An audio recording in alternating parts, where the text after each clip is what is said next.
Well, how nice to look forward to the Athenaeum's 200th anniversary by helping to celebrate the 175th anniversary of another great treasure in the Boston area, Mount Auburn Cemetary, and to have Bill Clendaniel here with us for this event.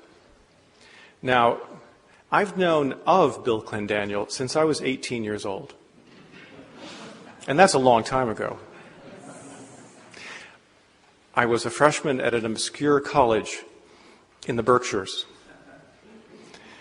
And Mr. Clendaniel was a senior who was elected to a Rhodes Scholarship.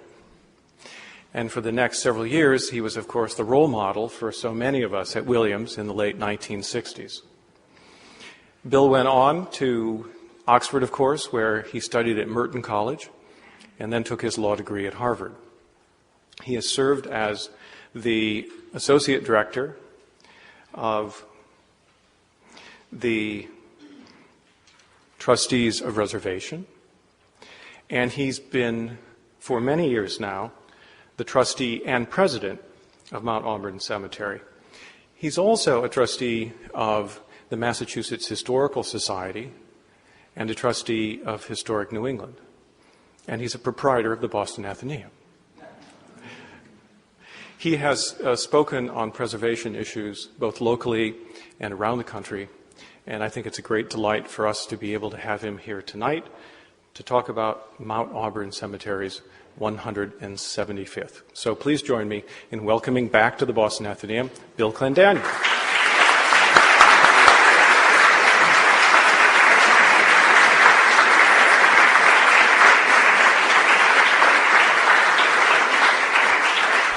Thank you, Richard. Having sat in your seats for many years, it's a privilege and a unique experience to stand up here and look out this way. And I'm delighted that there's so many friends in the audience from many aspects of my life. This talk could not have occurred without the help of a great many people, and I want to thank them, and many of them are here in the room. David Derringer, who is the curator here at the Atheneum of Painting and Sculpture, has been extremely helpful. I've used his thesis, which I recommend to you all, written in 1993, about patronage of Bostonians of 19th century sculpture. It's a fascinating story. The historian Blanche Linden, who is not here, but whose book, the seminal book on Mount Auburn, Silent City on a Hill, is being revised, republished as part of our 175th anniversary, we hope next year.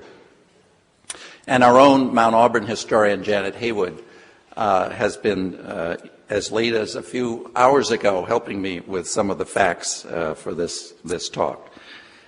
Anyone like myself, an amateur historian, we have to stand on the work of many others, and I'm grateful to it.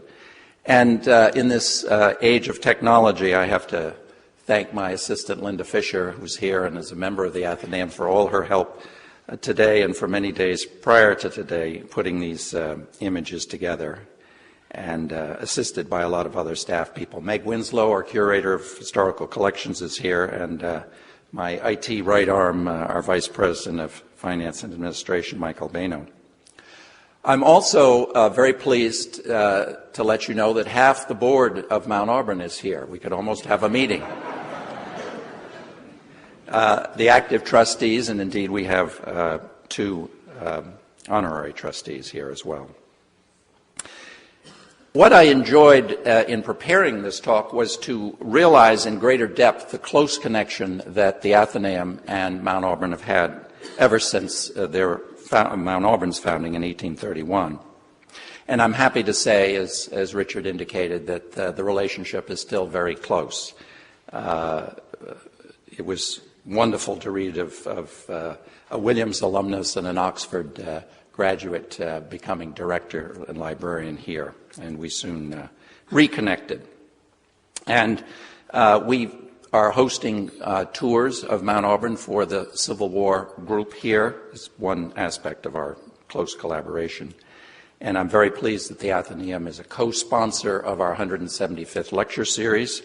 And indeed, David Derringer is going to be one of our lecturers, so mark your calendars, March 1st, 2007, for his talk at the Boston Public Library as part of that series. There are materials on the back table. I see many of you have picked them up already. Please feel free to take them. The staff would be delighted not to have to take them back to Mount Auburn tonight. They outline some of the exciting events we're going to do for our 175th.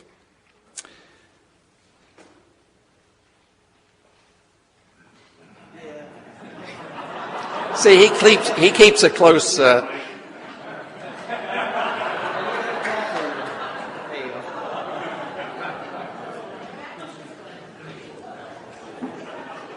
Well, most of you know Mount Auburn today as an arboretum, a botanical garden, a refuge for any of us in this hectic urban world, a place of great beauty in all seasons, and still a place of burial and commemoration. We didn't see much of this winter, but it's easy to take Mount Auburn for granted 175 years later. Of course, cemeteries were always beautiful and always had grass and trees, just as it's easy to take the Athenaeum for granted. But both institutions required great leaps of faith when they were founded, and a lot of hard work on the part of their founders. The Athenaeum and Mount Auburn were founded by many of the same people. Boston, in the 1820s, when the Atheneum had been well established and was growing itself into new quarters, the city had become a city in 1822. Prior to that, it was just a town governed by a board of selectmen. Boston was growing rapidly. People were accumulating enormous wealth, and they were very interested in creating civic amenities. There was what one author has called a cultural nationalism. There was a great desire of this new country to create new institutions, American institutions. There was a belief that, quote, correct taste could strengthen Republican virtue and hence ensure a good and stable society. It's really what I think of as enlightened self-interest. These people wanted libraries and they needed a cemetery, and they created these great institutions for themselves, but they also created them for the larger public as well. There was a great interest in creating a national sensibility for commemoration of great figures, founders of the new nation. I remind people that the city of Washington that we know today is really a 20th century creation. In 1831, there were certainly no monuments to great Americans in Washington. It was barely out of its swamp era. The people in Boston had classical educations, the elites, and they had lots of leisure time. And so they thought about the problems around them. And in 1825, this gentleman, Dr. Bigelow, held a meeting at his house that included a lot of gentlemen who were major benefactors of the Athenaeum. This is what they were concerned about. These were the burying grounds, Copp's Hill in the north end and King's Chapel just around the corner.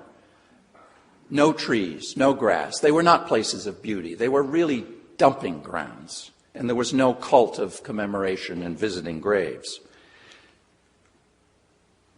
The educated elites were well aware of the landscape tradition in European art, exemplified by Claude Lorraine here in the mid-17th century. They were very familiar with the great English estates of the 18th century. On the left, the Temple of Worthies at Stowe, the property of Viscount Cobham, and on the right, the 3rd Earl of Burlington's Chiswick House, designed by primarily William Kent in about the 1730s. They were familiar with pictures such as these by Francis Nicholson of Stourhead, the estate of Henry Hoare II, known as the Magnificent, created in about the 1740s. Joseph Addison had written, "The natural embroidery of nature should be improved by some small addition of art, and you can see towers and bridges and other landscape features. And 200 years later, our own American artist, Thomas Cole, in the painting The Arcadian Era, part of his great The Course of Empire series, had the same sort of visual images. Here is Stourhead again with a contemporary image. So the founders of Mount Auburn had these images in their mind, and so they developed a cemetery that was based on these principles.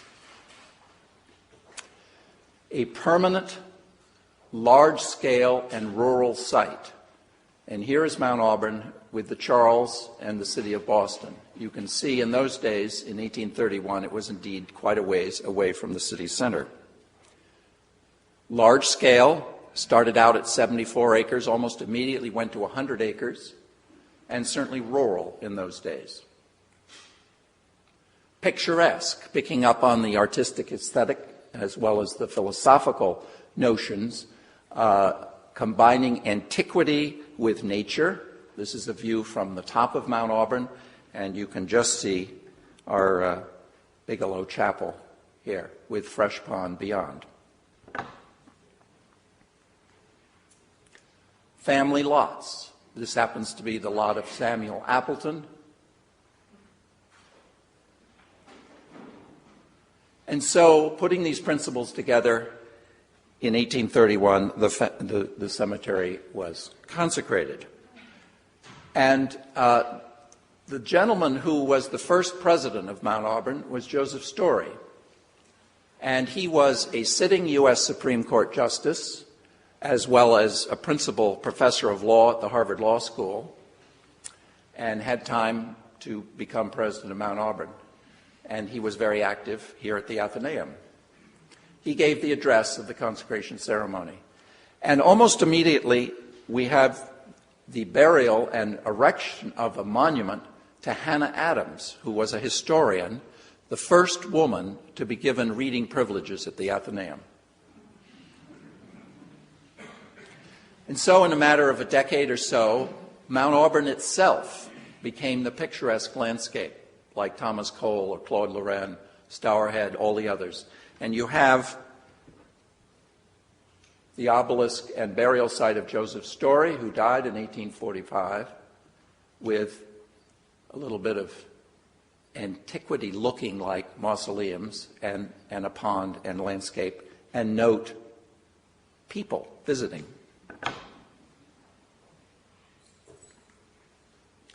Now, I couldn't resist digressing just a little bit, because there's some wonderful stories about Justice Story and Edward Everett.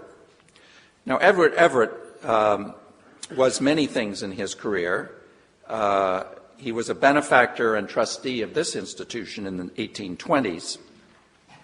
The time I'm talking about him, in about the 1840s, he was president of Harvard College.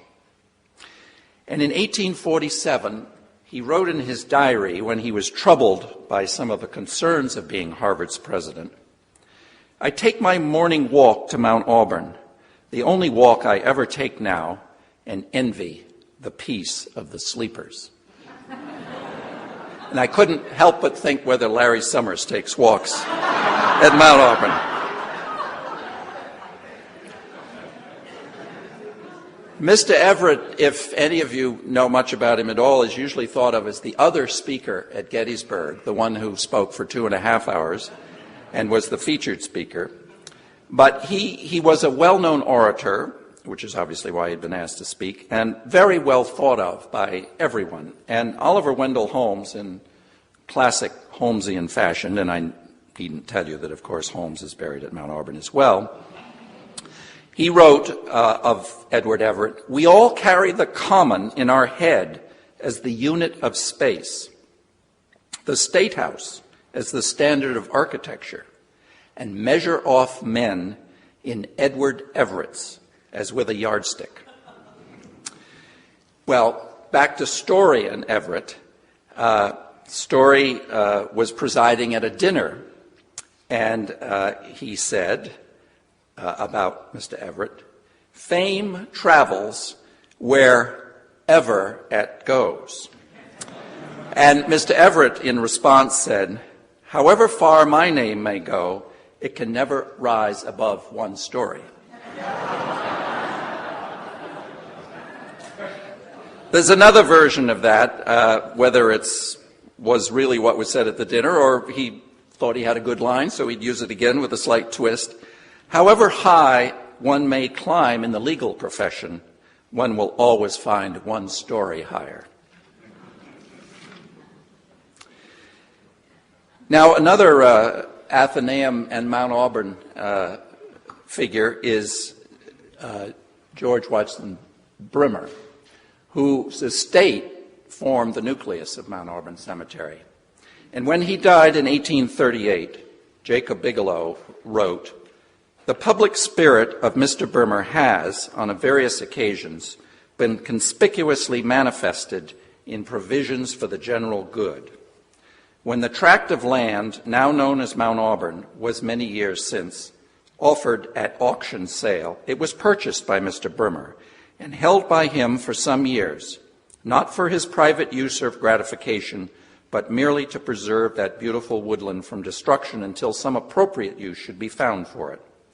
When the plan of an ornamental cemetery was first suggested, he liberally conveyed the estate for that purpose at some personal sacrifice, and cooperated with activity in perfecting a place which is now the acknowledged pride of our metropolis."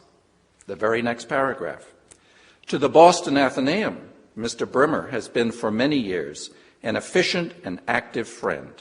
The splendid collection of works on the fine arts possessed by that institution was, in a great measure, formed under his advice and assistance.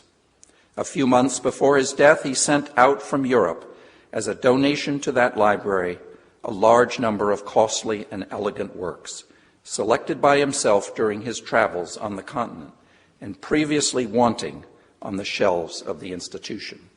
A wonderful example of the close connections between the two organizations. Now, Mount Auburn didn't take long to become extremely well known.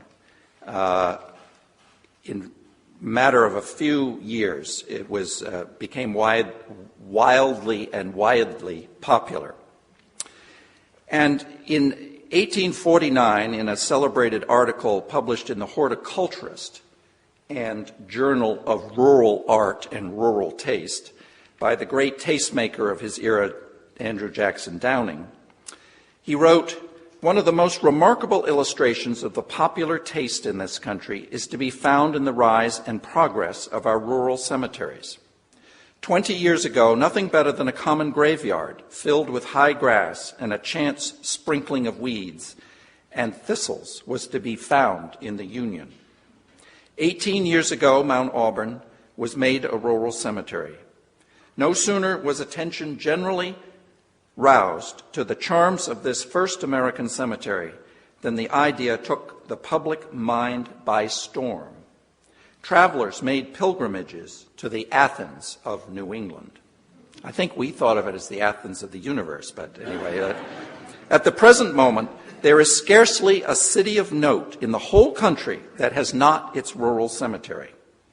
The great attraction of these cemeteries to the mass of the community is not in the fact that they are burial places or solemn places of meditation for the friends of the deceased or striking exhibitions of monumental sculpture, though all these have their influence.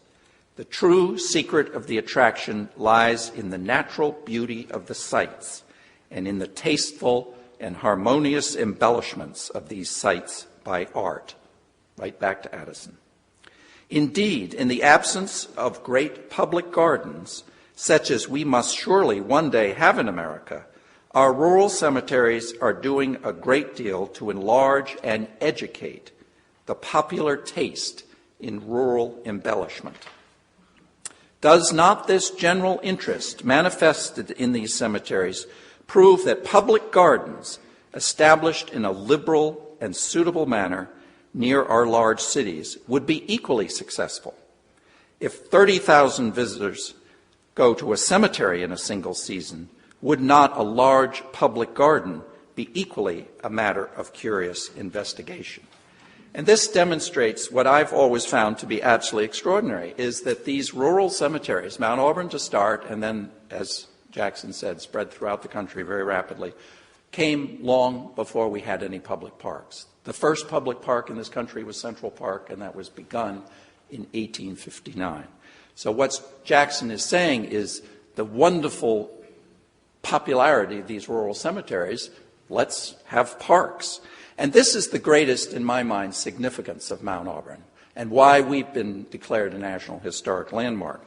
It's not in the artistic works, it's not in our natural treasures, which are fabulous. It's not in the great people that are buried there, our heroes of our country, but that it changed America's landscape. Because this cemetery here in Boston was indeed a new American landscape, and its example had enormous ramifications across the country. And once again, we started it here in Boston. Well, Mount Auburn was certainly taken up by the elites. The first president of the Athenaeum is buried there. The second president of the Athenaeum is buried. The fourth president is buried there. John Lowell we missed. And the fifth president, this gentleman whose glorious portrait usually is behind this screen. Now, I want to talk a little bit about this gentleman who I find fascinating.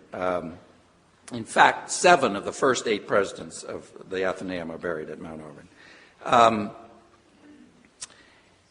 But before I get to Gray, let me, an example which proves the point of how popular and well thought of we were. This was a little ditty that was published anonymously around 1900, and it's called A True Bostonian.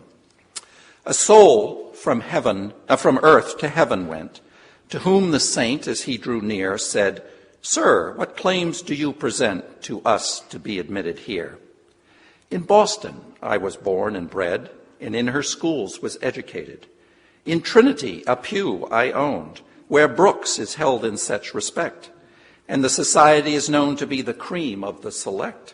In fair Nahant, a charming spot, I own a villa, lawn, arcades, and last a handsome burial lot in dead Mount Auburn's hallowed shades." St. Peter mused and shook his head. Then as a gentle sigh he drew, "Go back to Boston, friend," he said. "Heaven isn't good enough for you."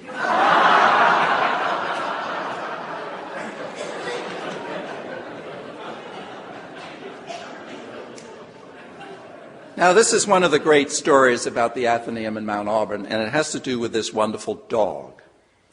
Mr. Gray, who was a major benefactor of this institution here, particularly when they took up art in a big way in the 1820s,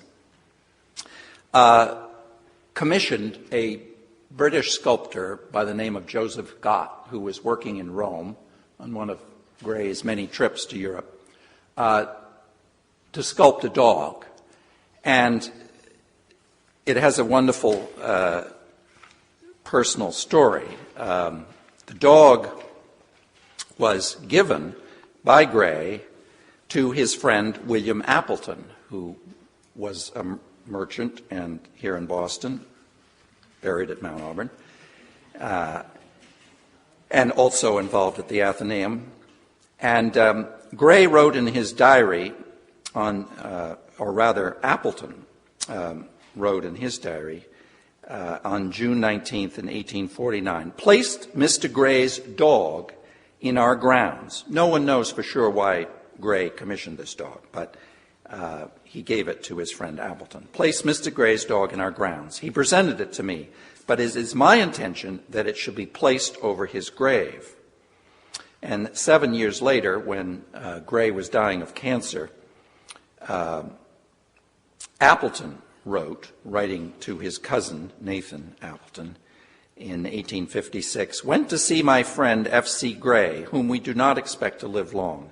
I asked him if he had any wish as to the location of the marble he had placed in the grave near my house in Brookline." Not sure what that refers to. He said none other than that it should remain where it was as long as any son or grandchild should, on seeing it, be reminded of the friendship that existed between himself and me. After that, he had no wish as to its destination. Mr. Gray died within the month, and Mr. Appleton, in due course, brought the dog to Mount Auburn, where he lies peacefully today. There's yet another dog story coming in a few minutes. But one of the wonderful things about Gray is that he was a longtime friend of Jacob Bigelow. And there's an amusing story about Bigelow, who was an extraordinary man. Long before he started Mount Auburn, he was a physician and a botanist, and he taught at the Harvard Medical School. And he wrote this book and arranged for these plates, and this was, we believe, the first book printed in the United States with colored plates. Bigelow was also known to be the first person to use the word technology in a series of lectures he gave at Harvard.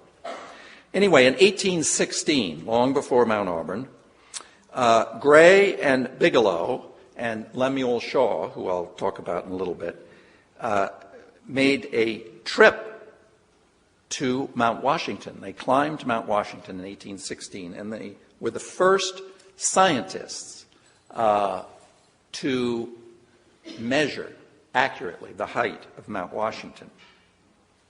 And when they got to the top, having lugged up all this scientific apparatus, they cooked themselves a meal with some wood they'd lugged up as well on the summit, with some prepared meats that had come from London, and they had a bottle of Madeira, which they took up with them, and they had a feast up on the top. And then they left a cairn telling the story of all of this up there. True Bostonians. I used to hike up Mount Washington with my sons some years ago, and any of you who have hiked up know that the area below the summit of Mount Washington is known as Bigelow Lawn. It's a rocky place filled with all kinds of wonderful alpine plants that Bigelow was among the first to identify. We like to think we have our Bigelow Lawn at Mount Auburn, and there's another Bigelow Lawn at the top of Mount Washington. Anyway, I wanted to share that little story with you. Nathaniel Bowditch, the great navigator, is buried at Mount Auburn, and here we have the beginnings of some stories of Mount Auburn and its association with art. The Bowditch died in 1838, and Josiah Quincy, who you remember was president of the Atheneum, former mayor of Boston, the second mayor of Boston, went on to become the president of Harvard. I wonder how many times that's going to occur in the 21st century. A subscription was raised. Josiah Quincy headed the committee, and here at Mount Auburn on the left, the first bronze sculpture cast in the United States in honor of Bowditch. Unfortunately, we didn't quite get it right, and the bronze disintegrated over time. And in fact, what we have now is a recasting that was done in 1886 in France, where they knew how to do those things. Anyway, upstairs in this building is a plaster cast. And the story of how it got here is a little interesting. The sculptor was Ball Hughes, Robert Ball Hughes. And the cost of the sculpture far exceeded the money subscribed for it. Wonder when that's happened before. And so one of the sculptor's friends bailed him out with money, and he got this plaster cast made. But unfortunately, he had some debts, and it ended up going to another gentleman who then presented it to the Atheneum in 1851.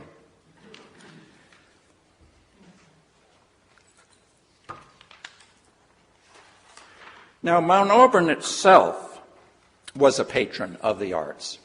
And these two sculptures here and these two sculptures were commissioned by Mount Auburn and were done in Rome, which is where American sculptors were working in those days.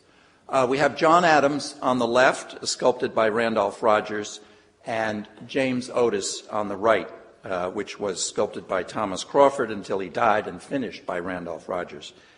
Now, the other day I happened to be at Sanders Theater, and looking at James Otis, where he stands today. Unfortunately, Mount Auburn gave these sculptures away in the 1930s to Harvard.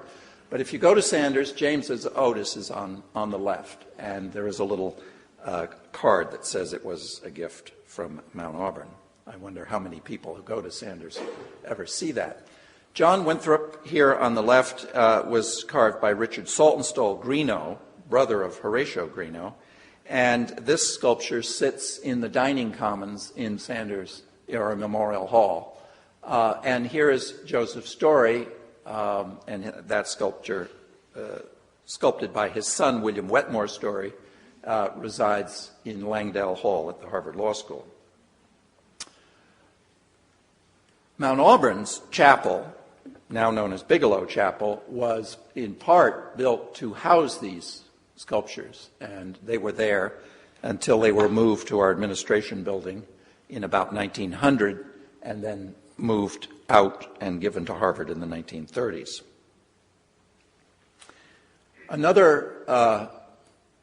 We've done Edward Everett. Another sculptor with close ties to the Athenaeum and Mount Auburn is Horatio Greenough, who, as you can see, is buried at Mount Auburn with not a most exciting burial monument. Here he is again with his famous dog Arno, and here's my other dog story. Greenough had patronage from both Thomas Hansard Perkins and Amos Lawrence, both buried at Mount Auburn and both very much important benefactors of the Athenaeum. And no one is quite sure how this dog, what led to its sculpting by Greenough, but we know it was started at least by 1844, and it was in place in Mount Auburn in 1848. And everybody always associated it with the great Colonel Perkins. However, the real story is that Colonel Perkins, I'll tell you a little secret, of whom we're very proud, didn't get to Mount Auburn until 1914, long after he had died. He was buried with his wife in the crypts of St. Paul's Cathedral. But his son, T.H. Perkins, Jr., bought the lot in the 1830s and put the dog. So it's really the son's dog. But both father and son are there now. Henry Dexter, another sculptor buried at Mount Auburn and well represented in the Atheneum collection, made his reputation with this sculpture, which unfortunately no longer exists at Mount Auburn, little Emily Binney. We have his bust of Jacob Bigelow, and here is his burial lot with these rather strange triangular curbing. Now, another wonderful character who is associated with both the Athenaeum and Mount Auburn is this great political figure, Charles Sumner. Most of us know, at least I knew him as the great abolitionist senator from Massachusetts. But he has at least equal claim to fame as an art patron. He was very active here at the Athenaeum in arranging for sculpture. His funeral at Mount Auburn, which is illustrated here, was one of the largest we've probably ever had. The service took place in Boston, and everyone walked the 5 or 6 miles out to Mount Auburn by the tens of thousands. And he was a much beloved figure. But during his life, he was very closely associated with the sculptor Thomas Crawford, who did one of the Mount Auburn sculptures and was considered one of the preeminent American sculptors of his day. This sculpture, Orpheus and Cerberus, was here at the Athenaeum, and Charles Sumner played a very important role in getting it here. By the way, all of those sculptures that Mount Auburn commissioned, the four gentlemen, when they first arrived in Boston from Italy, were all exhibited here in the Athenaeum before they went to Mount Auburn. Amos Binney was a wealthy, trained physician, gave up medicine and traveled in Rome, where he unfortunately died, and his wife commissioned Thomas Crawford to sculpt this wonderful Binney monument, which is at Mount Auburn. Probably our greatest artistic treasure, And you can see in this early, I don't know whether this is this Southworth and Hawes, Janet? Daguerreotype, and what it looks like today. You can see the terrible losses that our marble sculptures have endured. And the interesting thing is, it's not 150 years, it's the last 50 years. We have black and white photographs that would look very similar to that done in 1940. It's what we've been spewing out of our automobiles and breathing in, and this is what's happening to our wonderful sculpture. It's one of the great challenges we face as a preservation organization. Now, I couldn't resist telling this wonderful story having to do with Charles Sumner, because it illustrates a point that I want to make, and I will make again, that Mount Auburn is always thought of, only partially correctly, as the home of the elite. But from the very beginning, we also offered grave space to good working class people. And Benjamin Franklin Roberts is one example. He was a black man whose daughter, he walked to school, like many fathers, in Boston in the 1850s, passed many schools. And the little girl, Sarah, finally said, "Why are we passing all these other schools? Why can't I go there?"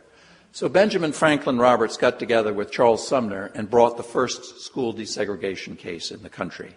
And this was the African meeting house and school that she went to on Beacon Hill.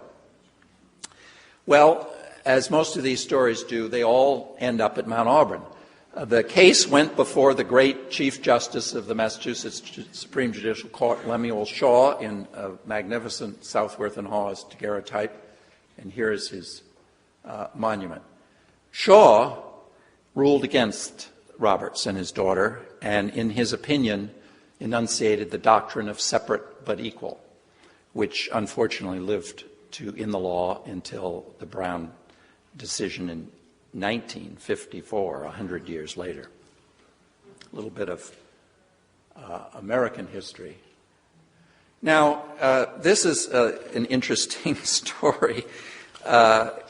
This is a portrait that I believe resides here, although I've never seen it. I think it's fallen a little out of favor, but this is a king that we don't know too much about these days. I think, if I remember correctly, he may be buried in the Pantheon in Rome. But anyway, he was, at the end of the 19th century. Anyway, why are we talking about this other than it's here? Let me read you from a letter from the artist's widow. I forward today by Adams Express a box directed to the librarian of the Boston Athenaeum, containing an original portrait of Victor Emmanuel, the first king of Italy, painted from life by my late husband, Joseph Fragnani, in 1862. His Majesty favored him with several sittings, and he took two separate but duplicate likenesses. One is in the Naples Town Hall, or was at that day. I don't know whether it's still there. One of which I now desire to present to the Boston Athenaeum as a memento of him whose ashes repose in your beautiful cemetery of Mount Auburn. Well, Fagnani is indeed there. I don't, unfortunately, have a picture of his monument, but it has an artist's palette with brushes and paint. But I was sort of amused to think that she thought the Athenaeum's beautiful cemetery of Mount Auburn. We're happy to give you that credit. That's why you got this picture. And one more connection. Here's the librarian of the Boston Athenaeum, buried at Mount Auburn. And interesting to us, his son, who was educated at Harvard and became a colonel in the Civil War, ended up as a superintendent of Mount Auburn Cemetery in the 1870s. This is another example when I say we're not just for the elite. We have many distinguished African Americans buried at Mount Auburn. Unfortunately, for historians, we didn't keep any records as to who was white or black or any other color. So it's only when African Americans become famous that we know, indeed, they're African American, that person who's buried at Mount Auburn. And this woman became very famous for her book, Incidents in the Life of a Slave Girl. We also have distinguished Americans from all centuries, not just the 19th. 20th century, people whose names you will recognize, an amazing conglomeration, and indeed people from the 21st century. And we recently experienced a wonderful phenomenon of when the Red Sox won the World Series at long last. People came to Mount Auburn to talk to either their parents, who hadn't lived long enough to see this, or in some cases their children, who had not lived long enough to see this. And Richard O'Connell was a well-known manager of the Red Sox. Well, what is Mount Auburn today? Today, Mount Auburn is known for many things. We are an active place of burial. We actively sell interment space. Anybody can come to Mount Auburn today and buy interment space. You don't have to have ancient lineage. All you have to do is pay money. So it's a thriving business. We bury something in the order of 600 people a year. We cremate 1,000 people a year. That's our sort of business side. On our museum side, well, it's a serious business, and one we hope we'll be in for a long time. People have learned how to evade taxes, but nobody's learned how to evade death. But we're also a museum. We collect, we preserve, we display, and we educate, which I think are the four functions of a museum. And I'm going to take you through some of our collections. Most people know us best for our horticultural collections. Wonderful golden rain tree here and a dawn redwood, which was rediscovered in China and through the Arnold Arboretum brought to the United States into Mount Auburn in the 1940s. We have a wonderful horticultural collection that goes from the highest tree down to the ground plane. And we have over 10,000 plants that have been cataloged and mapped, and about 5,000 trees, which are not all labeled, but in many cases are labeled with common and scientific names, and where we can figure out when they were planted. So there's a lot of education going on with our horticultural collections. We have a collection of architecture. Washington Tower, 150 years old last year, named in honor of George Washington, one of the greatest views in Boston if you climb to the top. Bigelow Chapel, which is currently undergoing a major restoration.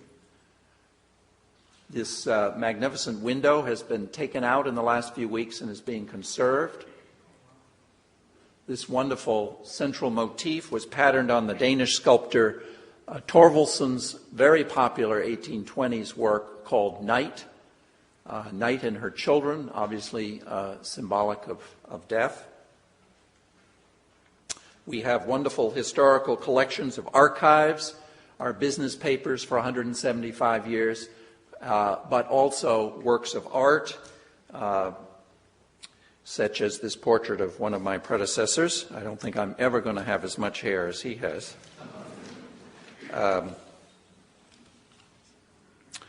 And this wonderful small piece of sculpture, Zephyr Descending by Harriet Hosmer, a native of Watertown and one of our great American sculptors of the 19th century.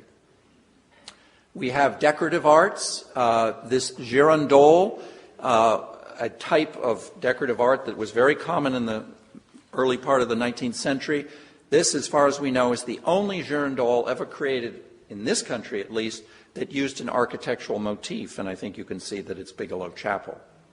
And this little pin cushion, little pin tray that we have here. A collection of monuments that are outstanding, this wonderful vernacular art of a baby's cradle. We have magnificent monuments to children because of the sad fact that 1/3 of the burials that took place at Mount Auburn before 1850 were children 5 or under. We forget today just how prevalent child death was. And indeed, of course, many of their mothers died with them. And we have some very, very poignant monuments that tell that story. We have works of art inside. This is a sculpture that's in our columbarium on the left. And this is, in fact, a niche front that a family had designed for their niche. We have a wonderful collection of about 60 cast iron fences, a wonderful decorative art of the mid-19th century. We are a renowned habitat for wildlife, particularly warblers that you see here on the left, these neotropical migrants that leave South America every year and fly to Canada to breed. And when they get to Boston, if you remember that aerial photo, they look down and they say, the Ritz-Carlton of Boston, I'm going there. Mount Auburn, Ritz-Carlton for warblers, and our residents, such as this hawk here. We've been open to the public for 365 days a year, free of charge. And whenever I meet with my museum colleagues, I say, I don't think there are many of you who can say that. Visitors are welcome. They have been welcome from the beginning. This is a guidebook on the left, 10th edition. Here in our archives is another guidebook, a magnificent volume of about 1847 that had engravings of the great rural cemeteries of America. But Mount Auburn's gate is on the cover. Sort of like homes of the rich and famous. You get your guidebook, you walk in Mount Auburn, and you see what families have erected. Very, very popular. People said Mount Auburn was more popular than going to Niagara Falls in the mid-19th century. Today, we have a variety of interpretive strategies, including audio tours, both for cars and for walking. We have developed these plaques that give you a sense of change over time. They show you, as you sit on that bench, what that view would have looked like 150 years ago. It looked very different. Mount Auburn has changed enormously over the years. And of course, we're very involved with training and educating the next generation. Now, I want to share with you briefly just a few of the projects that we've worked on in the last few years to give you a sense that this is a landscape that is constantly changing, and we're an institution that is very busy preserving this landscape and keeping it fresh. Cemeteries are different than a typical historic site. If you go to Mount Vernon or Monticello, the people who look after it are trying to figure out how to present it and preserve it as it was in its period of significance, when Washington lived there, when Jefferson lived there. Mount Auburn is different. We have a 175-year history. No particular period is any more important than another. And layer upon layer of history has been added. And that's the great challenge for us, is to how do we continue to replace plant material, which after all grows and dies, like the rest of us, and how do we keep it fresh? Now, this is a good example. One of our iconic landscapes, the Mary Baker Eddy Memorial, founder of Christian Science, as it appeared a few years ago. And it looks okay, but if you look more closely, you'll see that despite the pretty yellow iris here, this is a highly invasive plant. You see that we've lost the pond edge here with scruffy plant material. These arborvitae look great now, but in a snowstorm that happened shortly after this was taken, one or more of these got destroyed, and you begin to lose the symmetry. So we went back, and working with the Christian Science Church, went into their archives and our archives, and we discovered that this is what it looked like originally. You can see the turf coming right down to the water's edge. There are no big columnar arborvitae. So we said, okay, we're going to renovate this landscape. We're going to rip things out and start over again, and we're going to go back to the original design. So we ripped out the old plants, and what did we find behind an old yew bush none of us had ever seen, but this glorious piece of sculpture? Somebody planted a yew there and just let it grow and would subsequent staffs had forgotten this sculpture was there. We got a floating backhoe in, cleaned out the vegetation. Now, any of you who have dealt with any projects like this know that any time you do this sort of thing, there are certain authorities that want to get their hands on this project, namely the Conservation Commission. And to make life interesting for us, this lake, Halcyon Lake, the boundary between Cambridge and Watertown runs through the middle of the lake. So having worked at the trustees of reservations and dealt with a lot of permitting issues over the years of wetlands, I thought, oh, this is going to be interesting. But in a feat of great generosity, the Cambridge Conservation Commission said, well, most of the lake is in Watertown. Why don't you let Watertown handle it, and we'll sort of look over their shoulder and make sure everything is. So we got permission to dredge out and ended up with a landscape that looks like this. It's sort of, I suppose, to do the analogy for the Atheneum as taking one of your great pictures and taking it to a conservator to be cleaned and brought back fresh in a perhaps a more appropriate frame. It's very exciting to see this kind of work happen. Another major project, which, well, I didn't say, and I want to, because it's the preservation issue involved, is what do you go back to? Well, in the case of the Christian Science Project, we had some original plans and pictures. Here, it's a little more complicated. You have Bigelow Chapel, built originally in 1845, and you have burial sites, and then you have a later, probably around the 1870s. Now, I looked at that picture and I said, I'm not sure I want to go back to the 1870s because that pavement is a lot bigger than what we have today. I want more green. I want more plants. The reason it's so much bigger is that a horse and carriage took up a whole lot more room than a car. So we said, I'm not sure that's our model. And here's what we started with. Roads in all directions running right by the trees, right through this landscape. And we said, let's see if we can get rid of some of these roads. So we took up the road next to the tree. And this tree is very important to us because it was planted in 1860 by the Prince of Wales, who later became Edward VII. So we rejuvenated the root structure. The tree is doing well. And we, instead of having a few junipers around the back end of the Sphinx, we decided to plant a more interesting garden. And we basically ended up with this wonderful, what we call Victorian-inspired. This garden never was at Mount Auburn. It's a late 20th century creation. But we like to think that it harkened back to a previous era that's appropriate to the architecture with these plantings. And a third project dear to my heart was the great tree removal. One day, I read an article in one of the local papers in Boston, and it said that 4 Japanese maple trees that were over 25 years old were going to be cut down in the courtyard of the Boston Public Library because they wanted to have a different design. And I thought, well, that's a shame. They're wonderful trees, and the ladies of the Back Bay Garden Club who planted them were very upset. And I thought, well, you know, libraries collect books, and we sort of collect trees. Maybe we can do something. So, egged on by one of your former trustees who's here tonight, who said, well, Bill, just go out and ask a lot of people for money, and you can do it. And so I said, okay, we'll try this. And we hired the wonderful Ali Capizzi, who's over here on the right, who had to hand dig, because you can't get a backhoe in the middle of the Boston Public Library, these 4 root balls. And they turned out to be, when we hoisted them up, 5 tons each. So here I am on a very cold November day with the ladies of the Back Bay Garden Club watching their trees go up 6 stories up and over the Boston Public Library.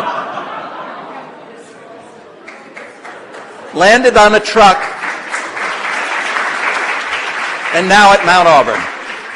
And I'm happy to say I think they look a whole lot happier out in the open ground than they did in the library. And I'll leave it for you to make your own judgments about whether you think it's an improvement at the library with the landscape they have now. Anyway, we're very grateful to the library for giving us these 4 trees.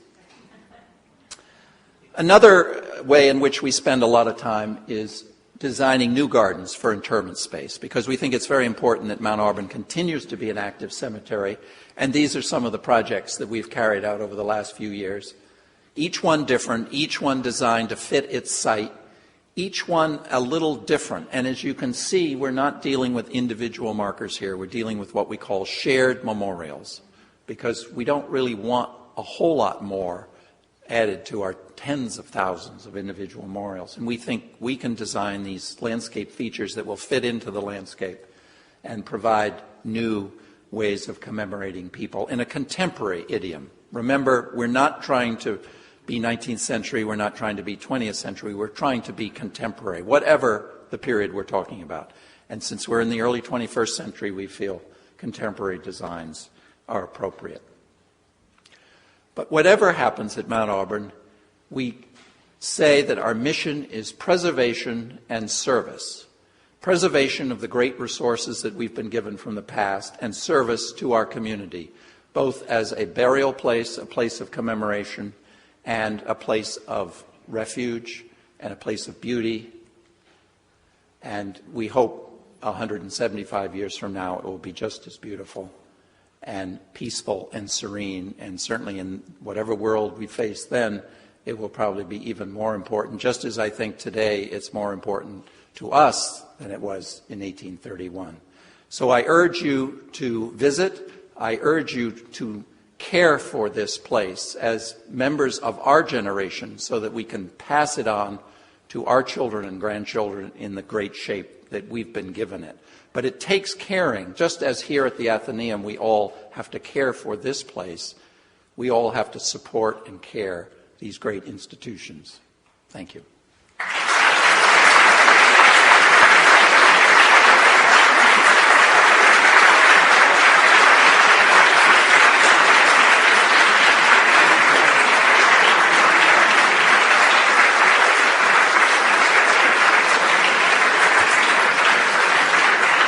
I'm happy to answer questions if anyone has any. Yes, ma'am.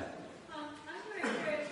Was the landscape actually that hilly? I noticed it goes from very high, and then Forest Lake is very low, and it's very up and down all over the place. And was it really that way, or have you manipulated it? The question was, has Mount Auburn always been as hilly, up and down? I like to say the genius of the founders was, and they spent a lot of time looking, they found the right spot. And it's the right spot for a number of reasons, just as you point out. If you visit the great rural cemeteries in the Midwest, they're flat. And there's nothing any landscape architect can do to make it as wonderful as Mount Auburn. In fact, we've shaved off, I think is probably the right word, some of the tops of some of the hills over the years to fill in low places. Some of the ponds, you remember that early picture I showed you with the 2 mausoleums at the end of the pond and stories, that's no longer there. That's my favorite trick question when I lead people. I say, look at the graves and tell me what happened here. The graves around the edge of the area are all 19th century. The graves in the middle are all 20th century, because they were filled in. But no, most of it is in general terms the same. And that is one of the great glories, is that we have our 7 hills like Rome, and it's just, it's a wonderful, the bones, if you will, of the landscape were there. Yes, sir. Not that this is really on point, but Mount Feet in Waltham has a similar topography to Mount Auburn. It's a very, very beautiful cemetery with all kinds of hills and valleys and views and all that kind of thing. So this is, I think, probably typical of the best of the cemeteries. You're right. He's talking about Mount Feet in Waltham, which has at least 2 of the classic characteristics of a rural cemetery. One, it overlooks water. I believe it's right on the Charles. And it is hilly, and so the city of the dead is said to overlook the city of the living. That's a character. You'll find this in Bangor. You'll find it in Brooklyn. You'll find it all over. There was a very definite aesthetic notion as well as the principles that I outlined earlier. And you point out that within a very few years, all over New England, there were Mount Auburns everywhere. It was an idea who truly had come. Yes, ma'am. The relationship between Mount Auburn and its original designers and Forest Hills. Yes. Mount Auburn was, the principal founder is thought to be Jacob Bigelow. I mean, he started the meeting, he got everybody together. But a gentleman that I have not talked about tonight because I couldn't find any association with the Atheneum, but very, very important, and probably the designer of Mount Auburn is Henry A.S. Dearborn, who designed Forest Hills as well 18 years later. So the very close connection. Dearborn lived in Roxbury, had an estate there, brought trees from his estate to Mount Auburn, walked up and down, laying out the paths and the roads. And he eventually got the idea that maybe the Roxbury area ought to have one of these places. So he started Forest Hills, and he actually moved his family from Mount Auburn, and he is buried at Forest Hills. Yes, ma'am. Have you seen the attempt on Pedro Segundo made in Rio to copy Mount Auburn? Unfortunately, I've never been to Rio, but not worth the trip. Buenos Aires, I gather, is worth the trip, but it's become a city of mausoleums. right. That is the typical European model. Actually, the model for Mount Auburn is thought to be Père Lachaise in Paris. And some of the founders, one of them, I forget now, David, you could help me out because I think this came from your thesis. Everett, or one of those fellows went to Père Lachaise, and or Sumner, just said, we far prefer Mount Auburn. I think the European model is much more architectural. And so they are filled with all these structures where we've kept our open space, and our trustees always say, we don't want to become like Père Lachaise. Be careful how many monuments and structures we put in the landscape. Yes, sir. What strategies are you pursuing to prevent the continued deterioration of the monuments? And I would suggest that there are more than a few people in this room who have a direct interest in this answer. Well, you're probably right. The question was, what are we doing to help preserve the monuments? And I think what we're talking about are the marble monuments. The granite ones are in pretty good shape. We do have trouble with slate and sandstone, but it's the marble, wonderful marble ones that we're most concerned about. People always say, well, can't you do something? Can't you put something on them to preserve them? And the answer is no, as far as we know. Every conservative that we've ever talked about says, minimal intervention is best. You can clean them very delicately, and we are washing them. We've developed a protocol using steam and very careful brushing, because if you run your fingers over them, they really sugar. You can actually feel the stone coming away. So you have to be very, very careful. The best answer that we've found, and it's been very frustrating because we've run workshops with conservators, and you get 6 conservators and you get 8 opinions about what to do. The best is to try to protect them from the elements. Forest Hills has tried the technique of taking them indoors and putting replicas in the landscape. We at Mount Auburn do not agree with that. We are in the midst now trying to raise some funds to design a cover. Some of the monuments were covered in the past, small ones. In fact, we still cover some of the small ones. One of those wonderful children's monuments I showed you is covered every winter with a box. But we're worried about 8-foot, 12-foot ones, and we want to try to see if we can design some kind of cover. It may be something that you see through. It may stay in the landscape. This is obviously very problematic.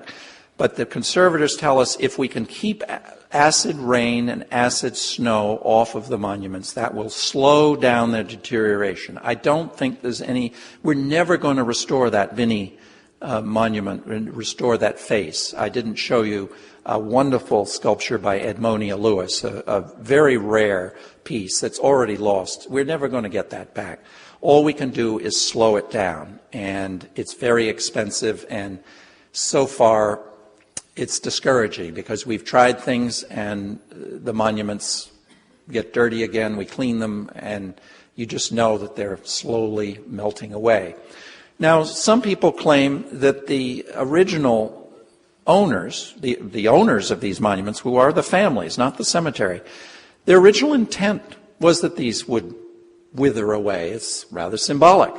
And they weren't meant to be there forever. Those of us who see them in 21st century eyes, we see them as works of art, and we want to preserve them. But maybe we're being too fastidious. I don't know. It's a great conundrum for us. In the back. Do you ever anticipate running out of space? You ever anticipate running out of space? That's a question I would expect every audience to ask. A good one. Usually they say, how many more years have you got? And my answer to that is it's not worth spending the time trying to figure it out because we keep changing our ideas. If you'd asked that question 15 years ago, we could have given you an answer that would be totally incorrect today. Based on today's view, I would say that we have decades of life of burial, of casket burial, which requires relatively flat ground. It may be with the popularity of cremation, which can be done much more easily on sloped ground, that we may never run out of space. The challenge, I think, is not burial.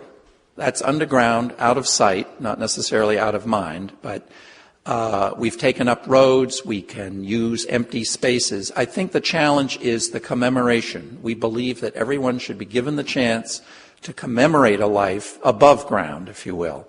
And we have a variety of strategies for doing that, ranging from tree plaques. I showed you that tree plaque. We have developed one that can have someone's name and birth and death dates on it as a memorial. I've showed you the shared memorials. There are a number of ways of dealing with this, but that's really the limiting factor. And the project that we are currently engaged on is designing a landscape on the perimeter of the cemetery that will include a perimeter wall of granite interspersed with open areas of iron fence and inscription surfaces.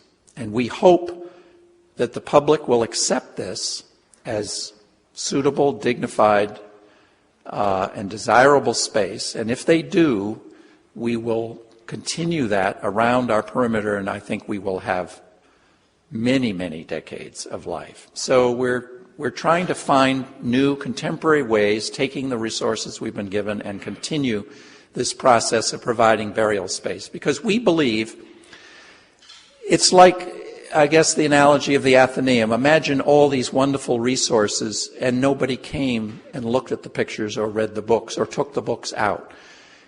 People will come to Mount Auburn, but we don't want to become a museum any sooner than we have to. We want to remain an active site of burial and commemoration. It's something that's very meaningful and gives an overlay of meaning to this place that is very, very special. We would be very different if all we were just an artifact of history. We are a living historical, with historical history, but we're living and we're going on into the future. It's a place of death, but it's a place for the living. And that's very important to us. Yes, sir. In perpetuity is a long time. Could you say just a word or so about the economic and management and governance structure of Auburn? Well, we're a private nonprofit with a self-governing board of trustees. Financially, we are in the process and have been in the process since 1831 of taking real estate and converting it into financial assets, in a sense, by selling interment space.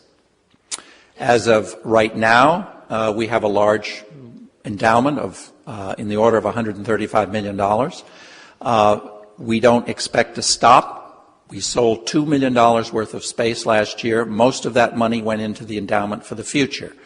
When I talk about decades of life, I hope every year there will be millions of dollars going into that endowment. So when we do stop a large number of burials, we will have the financial resources to maintain the place at the standards it currently is. This is a challenge. We all know that endowments are not growing as fast as we'd all like them to do. There are enormous demands on those resources of preservation, service.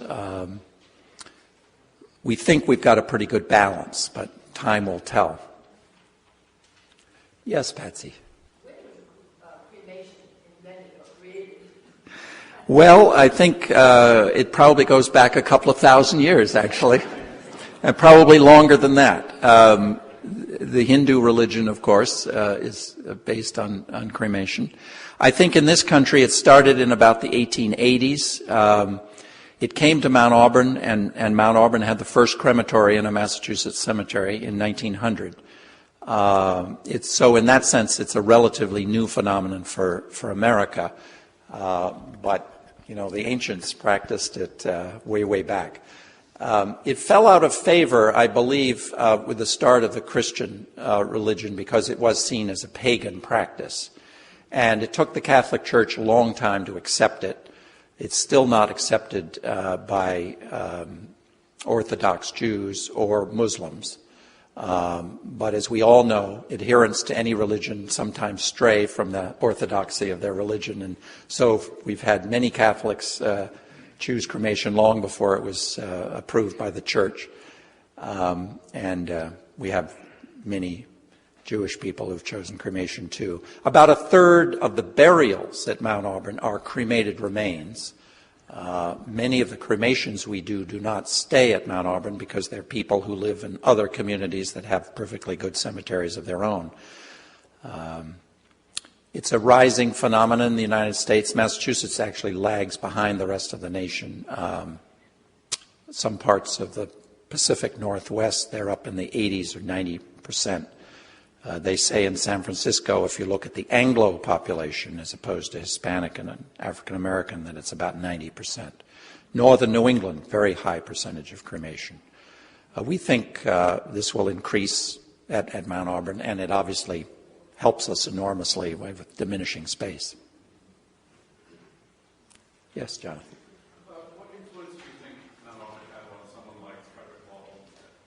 Oh, that's a question I've often asked myself. The question is, what influence, if any, did Mount Auburn have on Frederick Law Olmsted?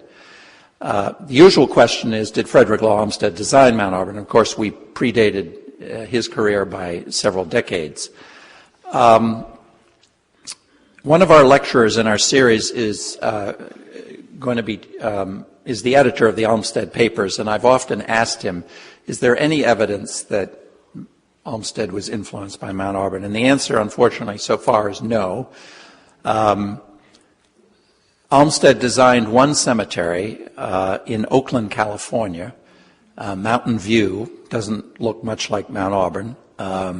Unfortunately, it's fallen on somewhat hard times. Probably doesn't look much like Olmsted today. Olmsted did have a relationship with Mount Auburn. As you may know, he, unfortunately, at the end of his life, had a mental breakdown and was at McLean Hospital, and he died there. And he was cremated at Mount Auburn, but he is buried in Hartford, Connecticut with his family. So, unfortunately, no, I don't think there's any direct relation that we can see.